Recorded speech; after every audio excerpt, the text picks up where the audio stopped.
อาตมาฮู้จักกับโยมคนหนึ่งเราเป็นคนมักแต่งเนื้อแต่งตัวเป็นคนสมาร์ทอยู่ตลอดเวลาเรามักสิหาเงินมาซื้อสิ่งที่เฮ็ดให้เราดูดีบ่ว่าสิเป็นนาฬิกาโทรศัพท์ราคาแพงๆหรือว่าเสียผ้าสุดราคาแพงๆเพื่อหยังฮู้จักบ่เพื่ออยากดูดีในสังคมคนรอบข้างก็ว่าเราไปเฮ็ดหยังมาเนาะเราคือรวยแท้เราคือเบิ่งดีแท้บางเทื่อไปนั่งอยู่ในงานศพแขกก็ว่าเราเป็นท่านประธานพุ่นล่ะจนว่าหลงไหวในความดูดีของเราย่อมติดหนี้ติดสินเพื่ออยากได้รถคันงามๆอยากได้อุปกรณ์แต่งบ้านให้มันดูดีแต่ว่าเบื้องหลังจากนั้นมาเราก็ทุกข์ใจเสียเอง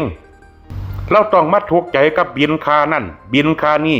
หนี้ค่านั่นกับหนี้ค่านี่หาเงินตั้งแต่เช้าฮอดค่ำก็บ่มีพอใจผลสุดท้ายก็ถูกธนาคารมายึดเอาก็เฮ็ดให้เราเป็นคนตกทุกข์ได้ยากต้องหนีหัวซุกหัวซุนไปอยู่กับน้องชายเจ้าของอยู่ต่างจังหวัดอันนี้เราก็ฝากอาตมาให้เป็นอุทาหรณ์สอนใจอย่าสิเป็นคนที่ใช้ชีวิตเกินลิมิตเจ้าของเฮาใช้ชีวิตของเฮาตามที่เจ้าของมีบ่แม่นว่าสิไปฝืนชะตาเจ้าของเด้มันก็ทุกข์ใจ